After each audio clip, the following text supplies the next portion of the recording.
All right, as you can see, we're back at the garage. We're not at CMP. This video is about CMP.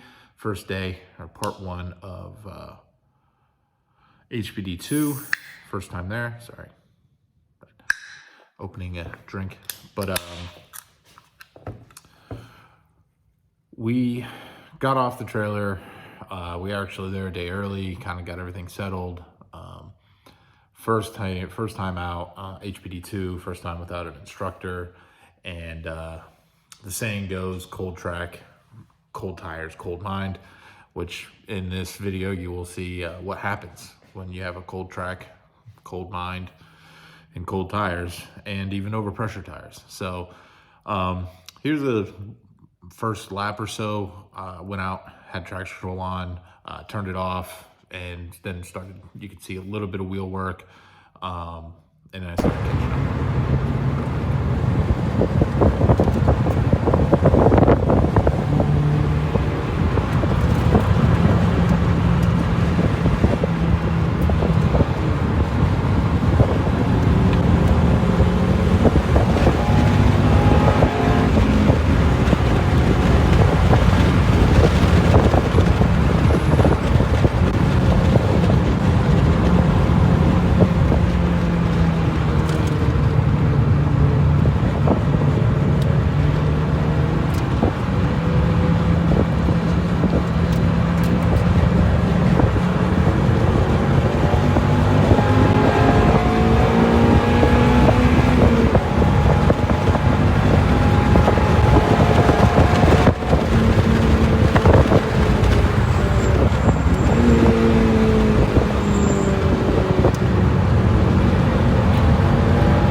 Okay, so as you can see, started catching up to this Miata. Went out, like I said, first lap or so. That was my buddy Ryan and his E36 right in front of me. Did our parade lap, did everything. Saw it get a little sideways, but nothing, really nothing major, because traction control was on. Turned that off. I think it was the third lap. I really caught up to that burgundy Miata. He went to point me around, but when you do a point by, you're supposed to be, you know, the old adage, I'll go ahead and step back a little bit, is you point around and you lift your leg. You lift your gas, off the gas. You stop accelerating. My car does not have power. It has none. It's a stock car. So I need everything I can to get around. I catch people in the corners. I catch people in braking zones, because this car, I love the car. It does a lot for me, but I kind of don't care if, you know, I go off track or whatever. The paint's messed up. It's, you know, I call it the clapped out Civic. It's got 279,000 miles on it. I just don't, I care to push it and I care to learn with this chassis. And so he ported me by, but he stayed in it full tilt. And I was catching him, but I wasn't going to catch him in time. So I waved it off. We go through the rest of that lap. Honestly, it was I was frustrated. You can see it in my body language. You can see it in my turn in. You can see it in everything, all my actions. And that came to this next clip that you're going to see. This is why you don't get frustrated. You don't let it get to you. You're out there to learn. You're not out there to pass. And, you know, I know plenty of people are, but that's not the point of HPDE. You're supposed to, it's educational. You're supposed to learn. So coming through 1, 2, I don't think I tracked out enough, and I kind of cut it early, and then I sawed the wheel a little bit too quickly, and I caught some of the curb on the inside, and I just never really let the car settle enough. And well, here you go.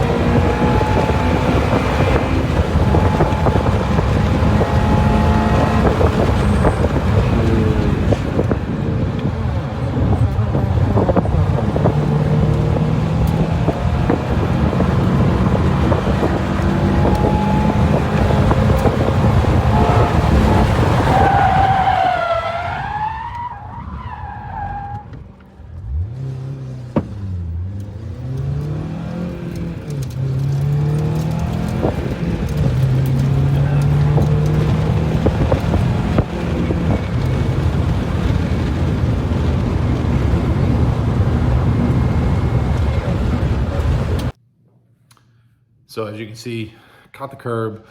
Didn't help that I did have my tire pressures a little bit too high. I was actually, when I came in after the session, which, I mean, I did kind of lock them up. I mean, it's got ABS. They didn't fully lock up, but they definitely, I was totally sideways.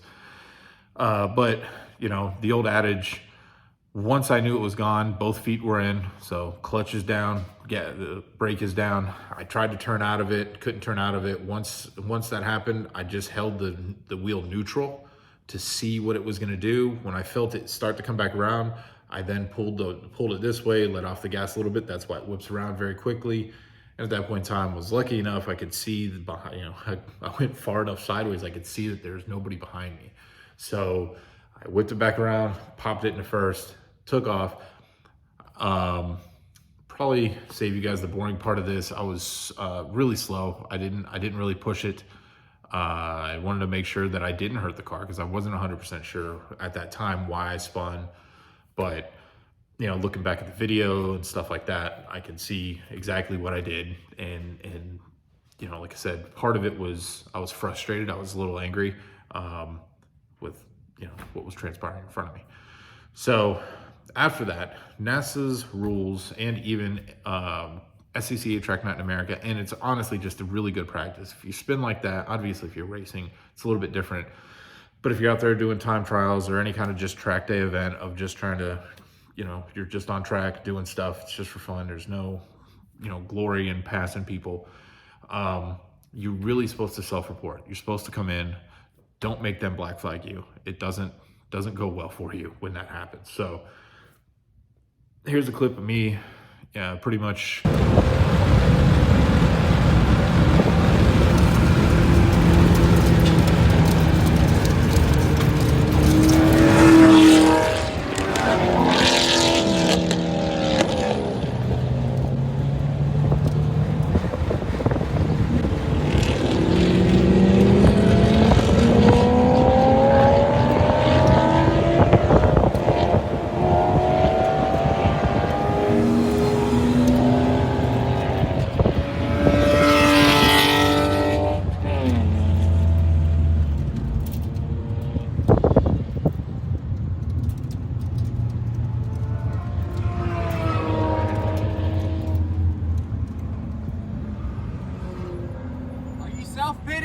Well, I spun.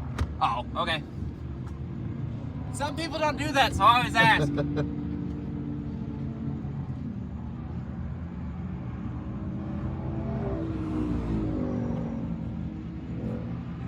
You're good to go. All right. You know. So that was the end of first session. So came in, went over some stuff. Me and my buddy Ryan actually started making pretty much a data sheet on, track tire, track temp, air temp, what our tire pressures are when we went out, and then we record all that stuff when we come back in, see how things change, see how things vary, what did we feel, how was the car. So we're trying to build this little data worksheet so that it helps us in any kind of setup in the future, but also helps us more pinpoint when we go to some of these different racetracks and stuff like that. We can kind of look at similar ambient temperatures. All right, what was the track temperature? Was the ambient temperature? Granted, CMP and VIR and Road Atlanta and Mid Ohio, they're all totally different elevations, and there's going to be things that vary. But track temp and ambient temp will allow you to have better understanding of where to set up your car to start with, at least give you a safe starting measure. So after this, came in, realized my tire pressures were way too high. I had them about 7 PSI going out too high. And when I came in, they were about 10.5 to 11 PSI too high. So I was skating around. I was, lucky that it didn't happen earlier, and luckily it didn't happen in a much faster place like the kink. Honestly, it happening in turn 3. I'm kind of glad because, it didn't really settle in until later that I was like, man, if I really pushed it through the kink, which I can get up to about 100 miles an hour, and I'm usually flat through the kink at, at 98, 99, 100 miles an hour, that's terrifying to, because it does unsettle the car. And I'm willing to bet if I would have hit that inside curb on that lap, if I was going that fast, if the Miata passed me around in between 7 and 8, there was a really good chance I was going to be going through the kink at full out, and something really bad could have happened. So, frustrated I didn't get waved around, frustrated that I spun, but looking back at everything, it's probably the best thing that could happen. So, second trip I went out, this is just going to show you traffic management. I am easily the slowest car out there, at least, on paper. Capabilities and stuff like that, yes, I have a little bit more capabilities, and some of these people are still learning their vehicles and everything like that. So, went out with better tire pressures where I needed them to be. And here's a couple laps of me letting people around. You see the good point buys that I give. I mean, not trying to pat myself on the back, but I really I understand the car that I have. There was Porsche. There was two Porsche came. There's a Porsche came and it was really done up. I don't know if it was a GT4.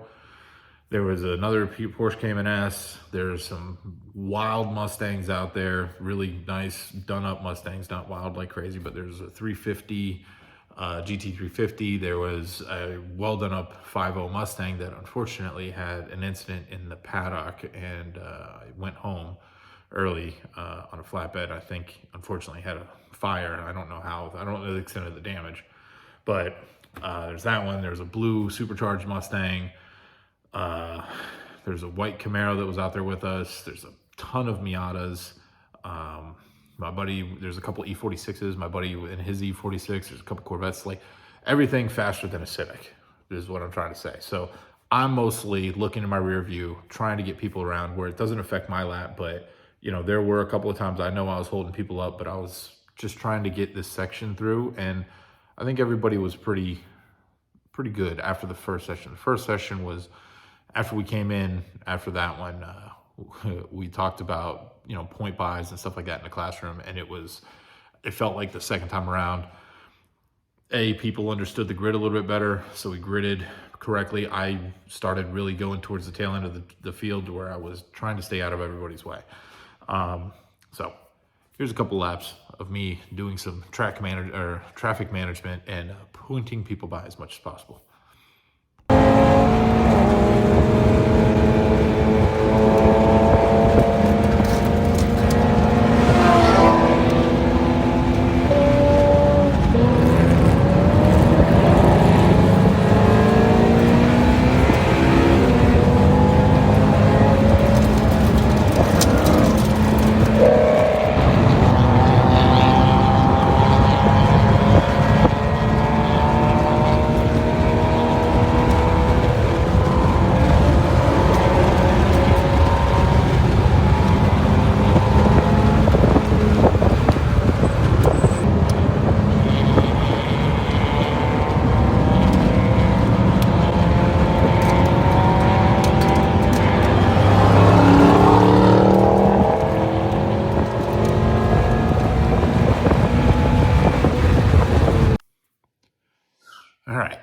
So, third and final session, I think, for me. I think it was my third and final session. Or, I can't remember. I know I missed one because I ran really low on gas the time before. So I think I did the third session, but I didn't do the fourth session in the day because I heard a clunk at the end of the third session. That's what it was. So I think I have a motor mount that's not happy. So we will be addressing that in the near future, the cheap way, because I don't have, it's not in the budget right now to put a whole bunch of motor mounts and stuff into this thing. But so came in but this one, I was feeling pretty good. I had good traffic. I thought I was doing, I had actually pointed by Brian at some point in time. And right after that, on the straightaway between 8, 9, and 10, the kink, pointed by the GT350. Now, I'm not talking, I really don't want it to sound like I'm talking trash about anybody, but this track is 4 lanes wide through there, and there's really no reason to get close to people in HPDE. You're not supposed to. You're supposed to, be respectful of them, stay in a safe distance. But as you can see, I point this person by between 9 and 10.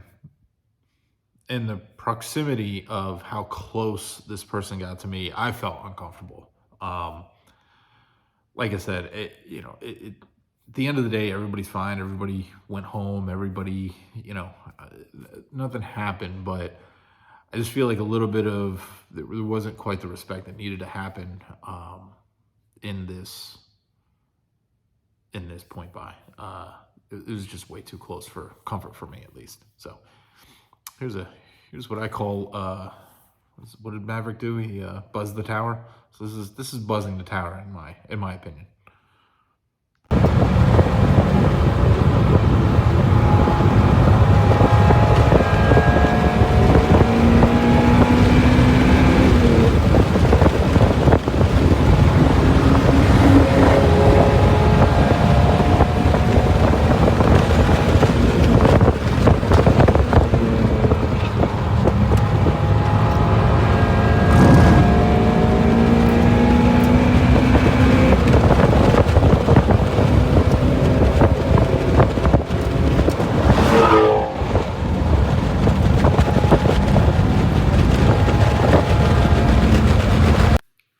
So,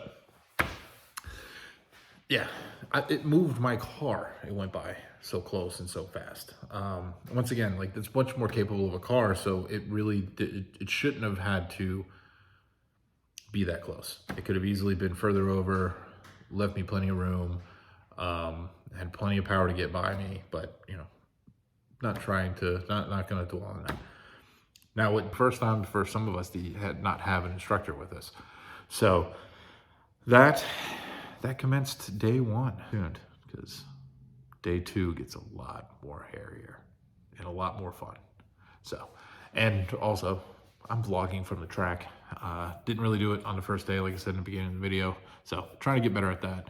So, you know how I'm gonna say it: like, subscribe, hit the bell, leave a comment. Let me know how I'm doing.